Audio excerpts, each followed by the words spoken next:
kami akan menjelaskan sedikit materi tentang teks cerita sejarah.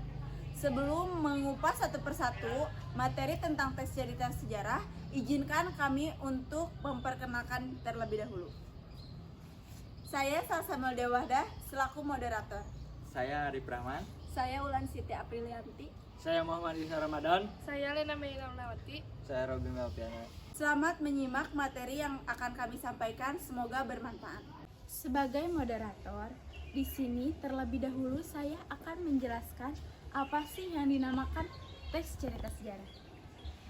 Pengertian dari teks cerita sejarah adalah teks yang menjelaskan atau menceritakan secara kronologis mengenai fakta masa lalu yang memiliki unsur-unsur sejarah. Kemudian, untuk materi selanjutnya, tujuannya akan disampaikan oleh rekan saya. Tujuan dari teks cerita sejarah. Teks sejarah dapat digunakan untuk menjelaskan dan mendeskripsikan tentang suatu fakta atau kejadian yang pernah terjadi di masa lalu. Tidak hanya peristiwa, teks sejarah juga bisa digunakan untuk menceritakan atau menjelaskan terkait asal-usul atau latar belakang dari suatu benda yang memiliki nilai sejarah tertentu. Setelah Robi, selanjutnya untuk materi ciri-ciri teks cerita sejarah akan disampaikan oleh Arif. Ciri-ciri teks cerita sejarah disajikan secara kronologi berdasarkan urutan kejadian atau urutan peristiwa di masa lampau, berbentuk rekonstruk atau cerita ulang, sering menggunakan kata konjungsi temporal, isi faktual, dan berbasis pada data empiris.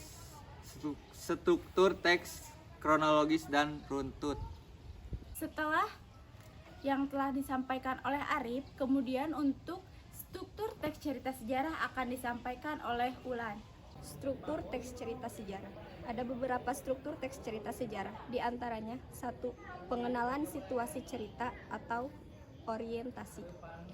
Dalam bagian ini, pengarahan memperkenalkan setting cerita baik waktu, tempat, maupun peristiwa. Selain itu, orientasi juga dapat disajikan dengan mengenalkan para tokoh, menata adegan, dan hubungan antar tokoh. 2. Pengungkapan peristiwa. Dalam bagian ini disajikan peristiwa awal yang menimbulkan berbagai masalah, pertentangan ataupun kesukaran bagi para tokohnya. 3. Menuju konflik atau rising action. Terjadi peningkatan perhatian, kegembiraan, kehebohan, ataupun keterlibatan berbagai situasi yang menyebabkan bertambahnya kesukaran tokoh. 4. Puncak konflik atau turning point. Bagian ini disebut pula sebagai kalimat. Inilah bagian cerita yang paling besar dan mendebatkan. Ada bagian ini pula ditentukannya perubahan nasib beberapa tokohnya. Misalnya, apakah dia kemudian berhasil menyelesaikan masalahnya atau gagal.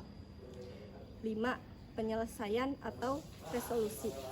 Sebagai akhir cerita, pada bagian ini berisi penjelasan ataupun penilaian tentang sikap atau nasib-nasib yang dialami tokohnya. Setelah mengalami peristiwa puncak itu, pada bagian ini pun sering pula dinyatakan wujud akhir dari kondisi ataupun nasib akhir yang dialami tokoh utama. 6. Koda. Bagian ini berupa komentar terhadap keseluruhan isi cerita, yang fungsinya sebagai penutup komentar yang dimaksud bisa disampaikan langsung oleh pengarang atau dengan mewakilkannya pada seorang tokoh. Hanya saja tidak setiap novel memiliki koda. Bahkan novel-novel modern lebih banyak menyerahkan simpulan akhir ceritanya itu kepada para pembaca. Mereka dibiarkan menebak-nebak sendiri penyelesaian ceritanya. Untuk selanjutnya, materi yang akan disampaikan yaitu kebahasaan teks cerita sejarah yang akan disampaikan oleh Lena. Kebahasaan teks cerita sejarah. Dalam kaidah kebahasaan teks cerita sejarah diantaranya yaitu kata ganti orang ketiga, keterangan waktu masa lampau, keterangan tempat, konjungsi temporal, waktu, konjungsi kausalitas, sebab akibat, nomina, dan verba. Dan materi terakhir, contoh dari teks cerita sejarah yang akan disampaikan oleh rekan saya, Isa. Contoh yang diambil oleh kelompok kami dari teks cerita sejarah adalah Bumi Manusia. Mengikuti kehidupan Minke, siswa HBS atau Sekolah Menengah Atas dengan pengantar bahasa Belanda, Minke, yang merupakan satu-satunya orang Indonesia di antara siswa Belanda, mendapat kesempatan dari pemerintah kolonial untuk bersekolah di sana karena ia keturunan priai. Di sisi lain, kondisi masyarakat Indonesia pada saat itu pun dihadapkan pada kehidupan yang dengan ketat melaksanakan praktik feodalisme. Termasuk oleh keluarganya sendiri, dua premis cerita tersebutlah yang menguat sepanjang isi novel. Puncaknya, setelah kematian Herman Melema, datang putusan pengadilan Amsterdam untuk menyita seluruh harta kekayaan Herman Melema di Hindia. Tak cukup sampai di situ, pengadilan Belanda pun tidak mengakui perkawinan Minke dengan Annelies secara hukum, karena Annelies masih di bawah umur. Minke dan Nyai Ontosoroh pun terus berjuang melawan hukum kolonial ini, meskipun pada akhirnya menemui kegagalan. Sekian materi yang dapat kami sampaikan. Terima kasih yang telah menyimak dan mendengarkan, dan mohon maaf apabila banyak kesalahan dari kelompok kami. Wassalamualaikum warahmatullahi wabarakatuh.